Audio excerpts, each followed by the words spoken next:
toutes et à tous et bienvenue dans ce tutoriel consacré à OpenStreetMap et à la création d'itinéraires. OpenStreetMap est un outil de cartographie qui vous permet globalement, c'est une cartographie communautaire, d'avoir des cartes qui sont relativement à jour pour intégrer ça dans votre site web. Vous avez la possibilité, bien sûr, en ajoutant des bibliothèques externes, de faire d'autres choses, dont la création d'itinéraires. C'est une demande qui m'avait été faite par l'intermédiaire du Discord, et donc j'y réponds aujourd'hui par ce tutoriel qui sera accompagné d'un article un petit peu plus détaillé. Le setup donc de cette séance, vous avez sur le côté gauche l'IDE, donc Visual Studio Code, et vous avez sur le côté droit donc la page web qu'on va créer au fur et à mesure qui se mettra à jour. Pour commencer, quelques outils qui sont également utilisés pour ce code. Le premier outil, ça va être Leaflet. Leaflet qui s'appelle donc, enfin le site s'appelle leafletjs.com. Leaflet va nous permettre de faire l'intégration de la carte elle-même. Vous allez avoir ensuite Nominatim, qui est un outil qui va vous permettre de faire une recherche par l'intermédiaire d'une adresse. Si par exemple je mets 33 avenue du Maine à Paris, voilà, il va me proposer différentes choses, dont la tour Montparnasse, et donc je peux aller récupérer les détails de cette tour et des différentes informations qui lui sont afférentes. Donc ça c'est Leaflet, c'est Nominatim, pardon. Ensuite nous allons utiliser également Leaflet Routing Machine, qui est un outil qui va vous permettre de créer les itinéraires. Vous donnez globalement à Leaflet Routing Machine une succession de points qui vont vous créer donc l'itinéraire entre ces différents points, et également les instructions qui vont vous permettre d'aller du point A au point B. Et le dernier outil qu'on utilisera, c'est Leaflet Control Geocoder. Donc toutes ces informations sont en lien dans l'article également.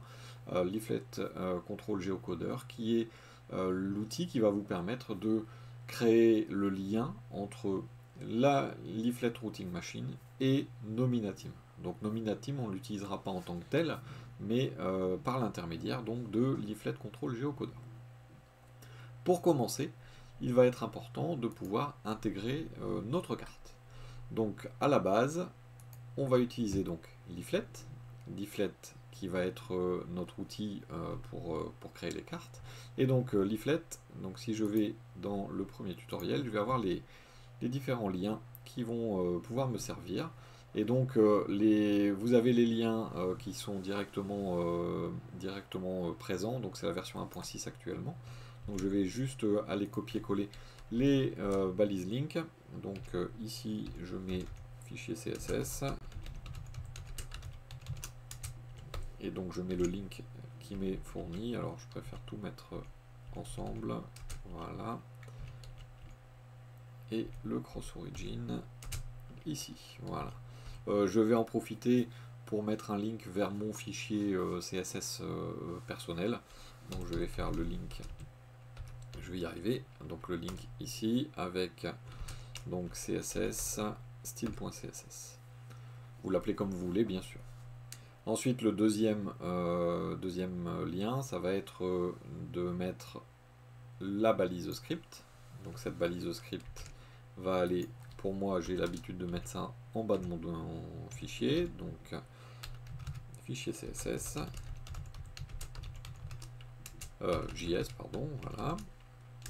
Je vais zoomer un peu comme ça, voilà, fichier JS, je colle la balise script, je range ça comme j'aime bien également, hop, et je mets également mon fichier script à moi, JS, script.js, voilà. Donc bien sûr, en ayant fait ça, je n'ai pas encore de carte qui est affichée. Au niveau du fonctionnement de Leaflet, vous irez voir dans le tutoriel dont je vous ai parlé, on fait une balise div ou autre, hein, que je vais appeler carte, et c'est tout. Au niveau de notre HTML, on n'a rien d'autre à faire. Ce qu'il faut penser à faire, c'est à donner une hauteur à votre carte. Donc nous allons aller dans le fichier CSS. Nous allons mettre notre ID carte et on va lui donner une hauteur. Disons qu'on va la mettre tiens, en VH. Donc 80 VH. Pour dire que ça fait 80% de la hauteur de notre viewport, donc de la zone visible. À partir de maintenant, j'ai ma carte qui apparaît, pas encore, mais elle est présente dans ma page. Dernière chose à faire, dans notre fichier script, nous allons instancier leaflet et créer notre carte. Donc la première chose, on va s'assurer, donc je vais mettre un commentaire, on s'assure que la page est chargée,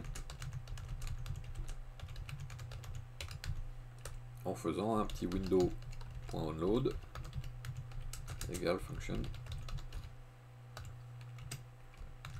Voilà.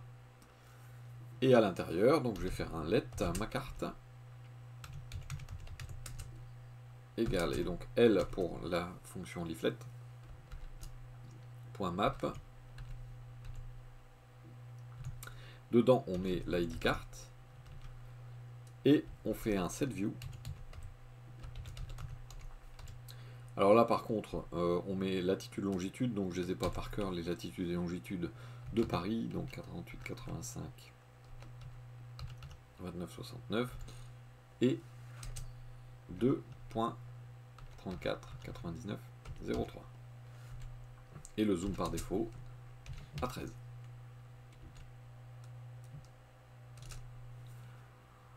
Maintenant qu'on a fait ça, on a notre carte qui est créée. Elle n'est pas encore pour l'instant visible parce que les tuiles n'apparaissent pas. Donc bien sûr, si je vais actualiser ma page, j'ai bien ma carte qui apparaît directement ici. Les tuiles. Donc les tuiles, ce sont les images qui vont venir faire des carrés et dessiner notre carte. Ces tuiles, on va les chercher par l'intermédiaire d'un serveur de tuiles. Vous en avez un certain nombre qui sont documentés sur Internet.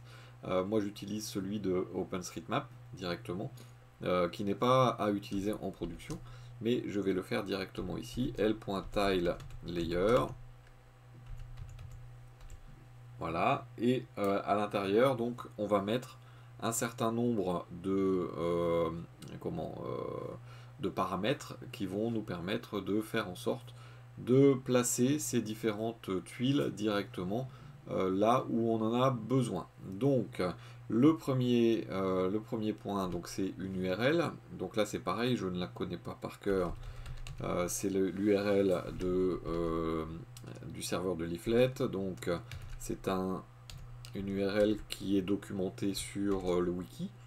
Donc tile.openstreetmap.fr / donc c'est OSMFR, OpenStreetMap France, / et donc Z / X / Y. Si je mets un U, ça marchera moins bien. Y. Et .png. Donc ça, c'est ce qui va permettre d'avoir chacune des des images qui sont nécessaires pour dessiner notre carte. Donc une fois que vous avez fait ça, il faut également mettre un certain nombre d'options complémentaires, donc qui sont sous la forme d'un objet JavaScript. Ces options, il y en a une qui s'appelle attribution. Et cette attribution va être ce qui va apparaître tout en bas à droite de notre carte, là où il est marqué pour l'instant tout en tout petit leaflet. Donc là c'est données par exemple, avec par exemple un lien OpenStreetMap France. Voilà, par exemple. Ça, bien sûr, il faudra le faire. Je mettrai en lien directement les informations sur l'article. Vous aurez juste à copier-coller le contenu. Donc ensuite, une fois que vous avez mis cette attribution, vous avez également à mettre, si vous le souhaitez, un min zoom 2.1, un max zoom 20. Donc là, je dis que le zoom va de 1 à 20. Voilà, qu'est-ce que... Donc là, ça devrait se charger et ça ne se charge pas. Donc, il y a un petit souci quelque part. Attribution... bah oui, forcément. J'ai oublié le point add to et ma carte. Bien sûr, pour si je mets des guillemets, ça marchera moins bien aussi. Add to ma carte, donc pour ajouter les tuiles à ma carte. Et voilà, effectivement, les informations, donc enfin les tuiles sont apparues. Donc vous voyez bien apparaître sur le bas directement ici de la carte, vous voyez apparaître directement le le lien vers le leaflet. Hein. J'ai enlevé la caméra pour que vous le voyez bien, mais je pense que ça ne gênait pas spécialement. Ensuite, vous avez les tuiles, vous avez la possibilité de zoomer et dézoomer comme vous le souhaitez. Donc là, la carte est effectivement mise en place. Maintenant que tout ça c'est fait, c'est juste la base, hein, on va faire en sorte d'ajouter la partie itinéraire. Donc cette partie itinéraire va faire appel à deux composants complémentaires. Le premier composant, ça va être le géocodeur. Et le deuxième composant, ça va être la leaflet routing machine. Donc le géocodeur, c'est ce composant-là. Donc leaflet contrôle géocodeur, le lien est dans l'article également. Et donc vous avez dans la documentation les links et balises script nécessaires pour le faire fonctionner. Donc je vais les copier. Et donc je vais aller à l'intérieur de mon fichier HTML. Entre mes deux balises link, je vais coller la balise link du géocodeur. Donc j'enlève bien sûr la balise script. Et entre les deux balises script, je vais coller la balise script du géocodeur. À partir de ce moment-là, je vais pouvoir utiliser donc ce géocodeur qui va me permettre de transformer des adresses en coordonnées GPS et inversement d'ailleurs. Deuxième chose, je vais utiliser la leaflet routing machine. Donc je vais sur la partie leaflet routing machine.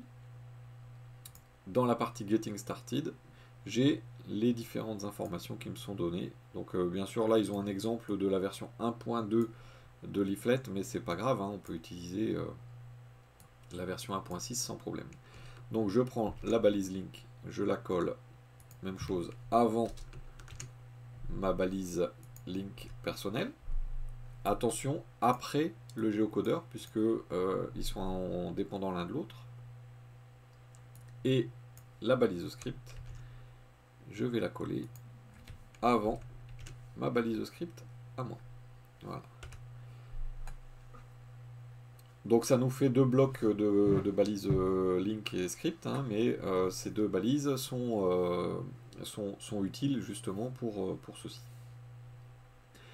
On va revenir sur notre document, donc ça n'a rien changé pour l'instant, ça fonctionne toujours, si j'actualise ça fonctionne toujours. Et maintenant, je vais ajouter la partie donc code relative aux itinéraires à l'intérieur de mon fichier. Et donc je vais toujours me trouver dans window.onload. Et donc c'est ici, on active la gestion d'itinéraire. Et donc je fais un L.routing. L comme leaflet, routing comme routing, le routeur leaflet routing machine. Et on va utiliser une méthode qui s'appelle control,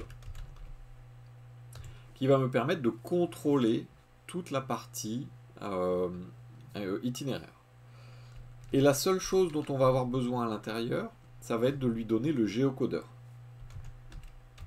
Le géocodeur qu'on utilise, c'est l.control.geocodeur.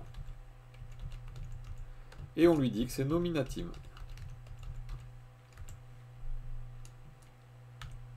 Et ensuite, je l'ajoute à tout ma carte.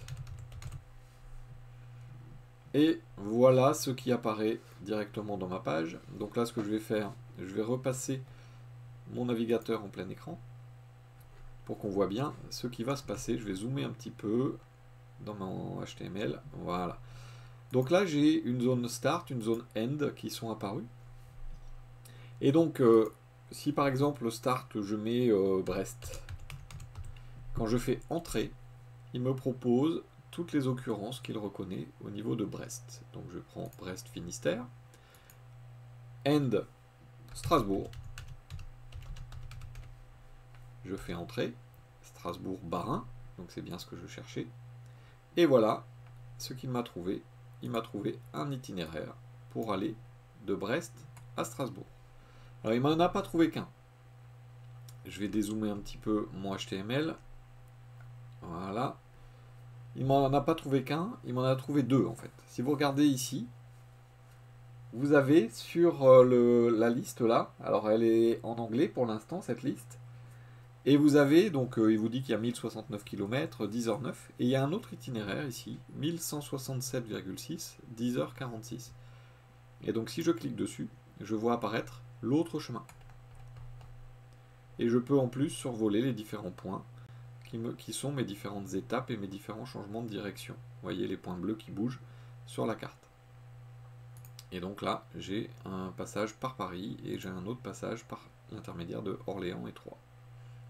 Donc j'ai bien là la possibilité d'effectuer donc les itinéraires directement. Je peux bien sûr, si je zoome par exemple ici, j'ai pas mis d'adresse ici au niveau de Strasbourg. Et si par exemple dans Strasbourg, hop, je veux arriver non pas à cet endroit, donc ça prend un peu de temps hein, pour actualiser la carte, mais si je veux pas arriver à cet endroit là, mais si je veux arriver par exemple ici rue du Dôme, je déplace le curseur, et vous voyez ici, alors il n'a pas trouvé rue du Dôme, il a trouvé rue du Cygne, mais on a le géocodage inversé. Donc là, il y a quelquefois, il ne trouve pas les coordonnées, hein, et quelquefois, il s'arrête au niveau du chargement d'itinéraire. Alors ça, c'est un petit bug que j'ai remarqué. Il faut le reprendre quelquefois, à plusieurs fois, pour que ça refonctionne. Voilà. Donc, le géocodage marche dans les deux sens. C'est-à-dire que vous avez la possibilité directement de mettre en place les recherches d'adresses directement ou le placement des points sur la carte. Et ça vous fait un joli itinéraire comme celui-là, donc à travers la France pour l'exemple que j'ai pris.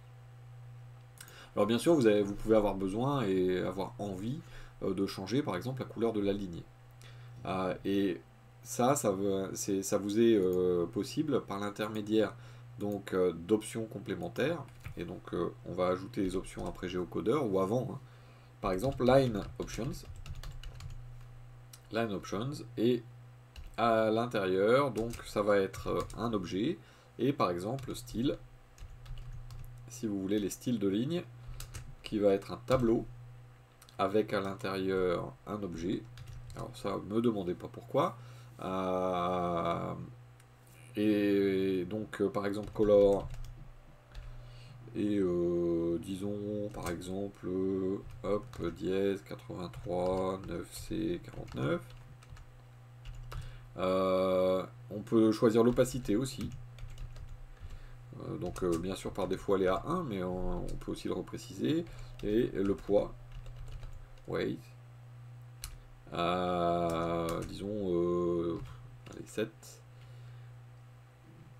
Et là à partir de ce moment là, donc là forcément ça a rechargé ma page, je lui dis Lille Lyon. Vous pouvez mettre des adresses, hein, c'est pas un problème.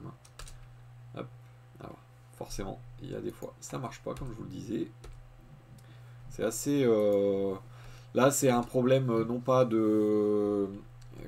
d'internet, mais c'est par l'intermédiaire de Nominatim. Quelquefois il y a des choses qui marchent pas à 100%. Il y a de l'optimisation à faire parfois.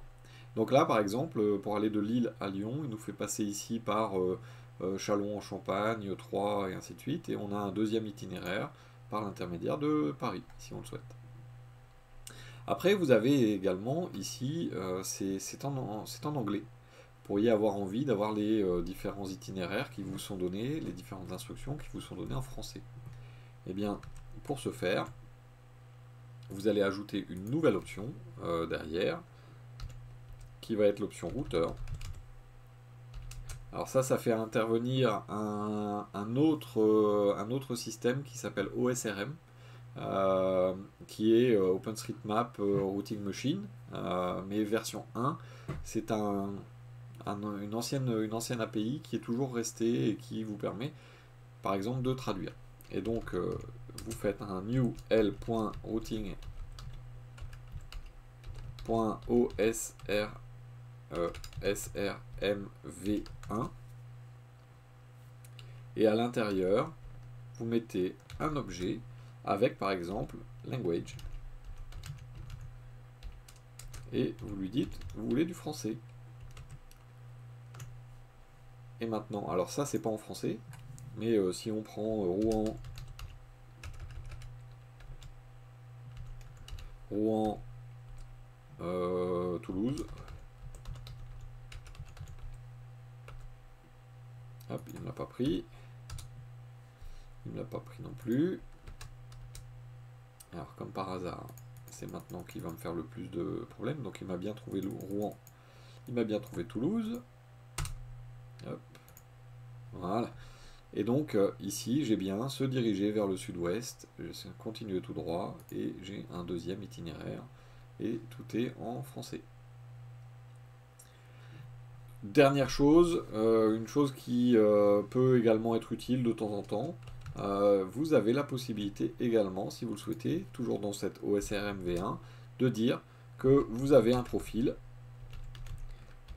par exemple, vélo, bike. Et donc avec ce profil bike, si on met start la défense, hop, vers Vincennes, voilà, alors il m'a pris les deux, la défense et Vincennes, oui, et comme par hasard, ça va pas vouloir,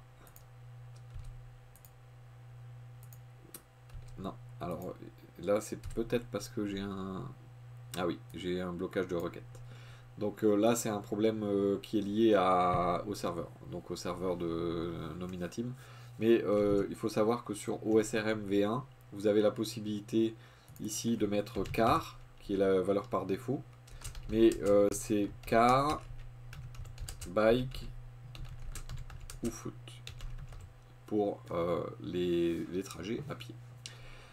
Voilà donc globalement ce que je pouvais vous dire sur la création d'itinéraires avec OpenStreetMap. C'est pas très compliqué, comme vous avez pu le remarquer, ça va pas très loin en termes techniques. Par contre, il y a énormément de personnalisation possibles qui sont détaillées dans les tutoriels officiels de la Leaflet Routing Machine. Donc n'hésitez pas à mettre en place et à aller regarder un petit peu ces documentations. Et bien sûr, si ces tutoriels vous plaisent, n'hésitez pas à vous abonner et à partager, comme d'habitude. Je vous donne rendez-vous la plupart du temps le samedi à 14h pour des lives quand je suis disponible.